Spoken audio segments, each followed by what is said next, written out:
Alright, replacing bearing buddies. Super easy. You need your new bearing buddy, a hammer, a block of wood.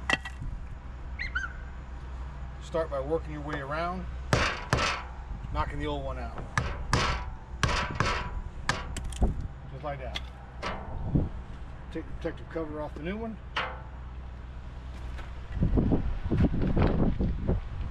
Get it lined up.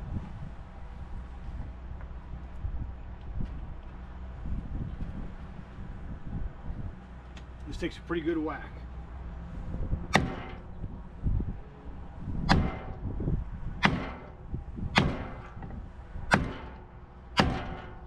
Make sure it's seated all the way.